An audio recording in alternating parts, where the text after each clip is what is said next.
Muy buenas tardes, ¿cómo están? Espero se encuentren ustedes muy bien. En este video queremos hacer un acercamiento a mayor profundidad al primer evangelio, al evangelio de Marcos.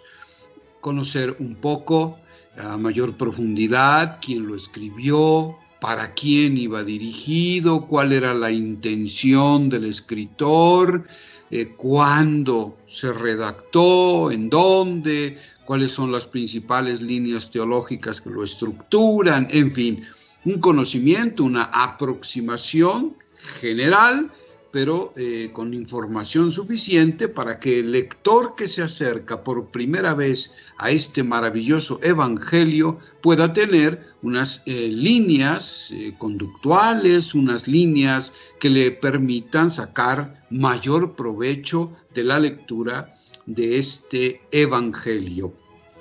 Vamos a empezar hablando entonces sobre el autor. ¿Quién fue el autor del evangelio? Esta pregunta que pareciera un poco superficial, dado que nosotros conocemos al evangelio como el evangelio de Marcos, el evangelio de Mateo, el evangelio de Lucas, y presuponemos que por el título el autor tiene que ser necesariamente aquel que se menciona en ese título. Pero en la Biblia esto no sucede así. Hay muchos escritos bíblicos que no, su título no se corresponde con el autor. Es más, muchos de los autores han quedado en el anonimato. No se conoce quién escribió un determinado libro o escrito bíblico y sin embargo se le conoce por su relación o su vinculación con un personaje importante del cristianismo primitivo, hablando del Nuevo Testamento. Bueno, este evangelio de Marcos escapa a esta situación porque parece ser que es el único de los evangelios que podemos con toda certeza o con una probabilidad muy grande afirmar que efectivamente se llamaba Marcos y estaba vinculado a los apóstoles. Marcos no fue un apóstol, pero sin duda tenía una relación cercana, primero con Pedro y luego con Pablo. Le acompaña en algunos de sus viajes a Pablo y aunque luego tienen algún distanciamiento, sin embargo, estamos como muy seguros de que este Marcos que se menciona en los Hechos de los Apóstoles y que se menciona también en los mismos evangelios, sería el autor de este texto extraordinario. ¿Cuándo se escribió? Con toda certeza podemos decir que alrededor del año 70 después de Cristo.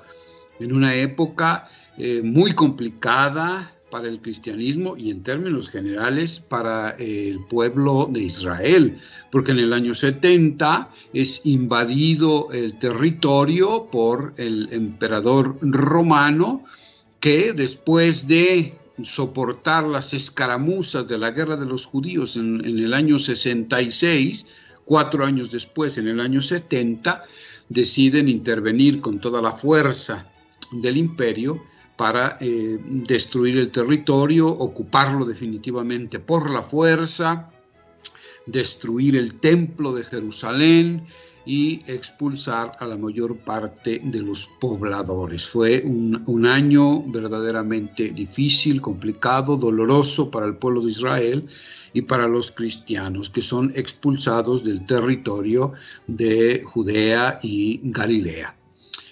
Entonces, en este año, muy probablemente, se escribe el Evangelio de Marcos, no se escribe en Palestina. Hay dos teorías, y aquí ya entramos en el lugar de composición. Hay dos teorías, una que afirma que el Evangelio fue compuesto en Roma, en la ciudad de Roma, y otro que fue escrito en la ciudad de Antioquía de Siria. En cualquiera de los dos casos fuera del territorio de lo que después sería Palestina. Y yo me decanto más por la teoría de que fue escrito en Roma, porque en un análisis lingüístico del mismo Evangelio se deja ver que hay muchos elementos que nos permiten identificar a sus destinatarios, que serían ciudadanos romanos en una buena parte, aunque también existían destinatarios de origen judío, digámoslo así. Entonces era una comunidad a la que se dirige Marcos, una comunidad mixta, ¿no? Formada por romanos, pero también formada por algunos judíos. De hecho, cuando veamos un poco a mayor detalle la estructura del Evangelio, veremos que efectivamente hay una parte del Evangelio, los primeros 8 capítulos, que hablan en categorías judías, y los siguientes 8 capítulos, del 8 al 16, hablan en categorías, parece ser, de la cultura helénica, es decir, sería dirigida a los romanos. Pero eso lo veremos un poco más adelante. Estamos hablando entonces del lugar de composición, Roma, muy probablemente. ¿Cuál fue la intención, digamos, del evangelista Marcos al escribir su texto? Pues responder a una situación realmente dolorosa por la que está pasando el pueblo cristiano. Más o menos alrededor del año 60, Nerón promulga un edicto para que los cristianos sean perseguidos en Roma. Ya había comunidades cristianas en Roma alrededor del 60, aunque todavía seguían existiendo otras comunidades en el territorio de Palestina o de Israel. Pero hay un edicto de persecución, ¿no? Es la época de los famosos circos romanos en los que se sacrificaba a los cristianos, ¿no? Se les empalaba, se les untaba con brea y se les prendía fuego. En fin, fue una época muy cruenta, muy dolorosa, en donde surgieron muchísimos mártires cristianos, y Marcos tiene muy recientes estos acontecimientos. Pero por otro lado también el contexto histórico que a él le toca vivir, que es la expulsión del territorio de Israel de los cristianos, pues da digamos, el motivo para que Marcos redacte su evangelio, para animar a los cristianos que están siendo perseguidos. De hecho, esta situación determinará en buena medida la presentación que hace el evangelista del misterio de Jesús. Pero bueno, este es el contexto histórico. Entonces, escribe ¿para qué? Para animar, para darles un mensaje de esperanza, un mensaje de fe a estos cristianos que están sufriendo estos acontecimientos tan dolorosos. Por eso Marcos sigue teniendo especial relevancia en momentos tan complicados como lo que nosotros estamos viviendo, porque finalmente, en el fondo, el problema es el sufrimiento del cristiano, ¿no? Al vivir su fe en medio de un mundo convulsionado, en medio de un mundo que de algún modo le persigue, y esto siempre tiene aplicación en el momento presente. ¿Cuál es la intención cristológica, digamos? Es decir, ¿de qué manera nos presenta a Jesús el evangelista Marcos? Como mencioné hace un momento, Marcos divide su evangelio en 2 grandes secciones. Los primeros 8 capítulos se dedica a presentarnos a Jesús como el Mesías definitivo, un Mesías distinto al que esperaba Israel, sin duda, pero finalmente Mesías, es decir, aquel en el cual se cumplen cabalmente las promesas que Dios desde antiguo había hecho al pueblo de Israel y a la humanidad entera. Entonces, los primeros 8 capítulos son para fundamentar teológicamente el mesianismo de Jesús. Los últimos 8 capítulos son dedicados a mostrarnos a Jesús como el Hijo de Dios, es decir, en categorías de futuro, ya no de cumplimiento de las promesas que ya se han Mesías, sino de aquel que llevará a plenitud en un futuro, es decir, queda garantizado el futuro del pueblo cristiano por la divinidad, por la filiación de Jesús. Entonces, Jesús es Hijo de Dios también. No solo cumple las promesas del pasado, sino que llevará a total plenitud, a una plenitud insospechada, desconocida, aquellas promesas. Categoría de futuro. Entonces, el pasado queda recuperado, pero también se abre un horizonte de plena realización. Categoría de futuro. Estas son las dos grandes estructuras del Evangelio de Marcos. Mesías e Hijo de Dios. Ese es el misterio de Jesús de Nazaret, según el Evangelio de Marcos. Algunas características que nos presenta el Jesús de Marcos. Primero, es un Jesús muy humano. Es un Jesús que por eso es muy cercano al hombre. No en balde, este evangelio fue utilizado por las primeras comunidades cristianas para la primera catequesis, porque es un Jesús que más que elaborar grandes discursos, es un Jesús que actúa.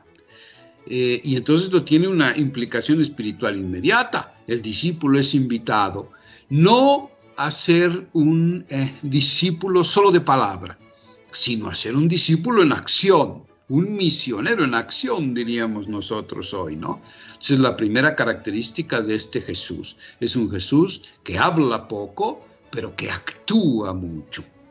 Segundo, es un Jesús muy, muy sufriente. El pueblo está sufriendo y entonces Marcos, que además trata de dar respuesta a una situación que fue muy dolorosa y muy complicada de resolver para las comunidades primitivas, que fue explicar teológicamente la muerte de Jesús, la muerte de ese Mesías. Pues si está afirmando que Jesús es el Mesías, pero había en el ambiente judío la idea de que el Mesías era un Mesías triunfante. No podía ser un Mesías doliente, un Mesías crucificado. Más aún, el libro del Deuteronomio afirmaba que todo aquel que colgaba de un madero, el que recibía el castigo de la crucifixión, era maldito. Y entonces, aquí ante la muerte de Jesús, que históricamente muere crucificado, había que dar una explicación teológica. Y esta explicación va en el sentido de presentar al Mesías como uno que acepta el sufrimiento que le viene, no de una voluntad predeterminada del Padre, que lo manda a sufrir, ¿no? No se trata de eso, sino es un Mesías obediente, y obediente hasta la cruz. Es un Mesías que acepta la voluntad del Padre, el proyecto del Padre de salvar a los hombres por amor, pero dado que estos se rehúsan a recibir este mensaje y a convertirse y acaban asesinándolo, entonces este Jesús acepta incluso el sufrimiento y la muerte como camino de salvación. Entonces, por eso es un Jesús sufriente. Los textos que hablan de la pasión de Jesús en el Evangelio de Marcos son los más cruentos, los más dolorosos que hay en los 4 evangelios, ¿no? Y esta es la razón teológica. También es un Jesús itinerante, es un Jesús que se la pasa caminando, es una actividad casi pudiéramos decir frenética la de Jesús. No se puede estar quieto. Esto también nos da una indicación teológica. En primer lugar, porque Jesús es el Maestro y por lo tanto el discipulado es un constante seguimiento de uno que nunca está quieto. Por eso Jesús se presenta como itinerante. Evidentemente, esto tiene una base histórica. Sí, el movimiento de Jesús, el movimiento más primitivo, el que está a la base, digamos, del cristianismo, estaba formado por grupos itinerantes que abandonaban todo y andaban predicando con Jesús por todos lados. Esto es una base histórica, es cierto. Pero además Marcos lo presenta con tintes teológicos y espirituales. El discípulo es uno que tiene que estar en permanente seguimiento del maestro.